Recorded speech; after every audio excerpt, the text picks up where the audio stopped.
Hi Krishna, good morning. ఏం డల్గా ఉన్నావు? ఫామ్ 16 ఇంకా రాలేదు నితిన్. దానివల్ల ఇన్కమ్ ట్యాక్స్ రిటర్న్ ఫైల్ చేయలేకపోయాను.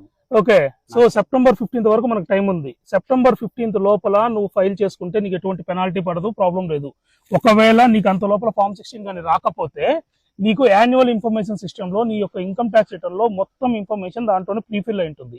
నువ్వు జస్ట్ దాన్ని చూసుకొని నువ్వు ఇన్కమ్ ట్యాక్స్ రిటర్న్ అనేది ఫిల్అప్ చేసేయచ్చు. ఒకవేళ నీకు సెప్టెంబర్ 15 తర్వాత ఫామ్ 16 వచ్చినా, లేకపోతే నీకు కావాల్సిన ఇన్ఫర్మేషన్ ఏదైనా రాని ఇన్ఫర్మేషన్ వచ్చినా నువ్వు డిసెంబర్ 31 లోపల రివైజ్ చేసుకోవచ్చు. నువ్వు కానీ ఇప్పుడు కానీ ఫిల్అప్ చేయకుండా నేను ఫామ్ 16 వచ్చిన తర్వాత లేకపోతే ఇన్ఫర్మేషన్ వచ్చిన తర్వాత ఫైల్ చేసుకుంటాను అనుకుంటే ఈ సెప్టెంబర్ 15 తర్వాత 5,000 రూపాయల పెనాల్టీ అనేది నీకు పడుతుంది. దాంతోపాటు ఇంట్రెస్ట్ అనేది ఎక్స్ట్రా పడుతుంది. సో నీకేం ప్రాబ్లం లేదు, జస్ట్ ఫామ్ 16 తో పాటు ఉండే ఇన్ఫర్మేషన్ తో ఫైల్ చేసుకో. 99% ఛాన్సెస్ ఉంటుంది, ఎటువంటి ప్రాబ్లం లేదు నీకు. తర్వాత పెనాల్టీ తప్పించుకోవచ్చు నువ్వు. ఈ మంచి సమాచారానికి నాకు ధన్యవాదాలు Nitin. Thank you Nidhi, thank you Krishna.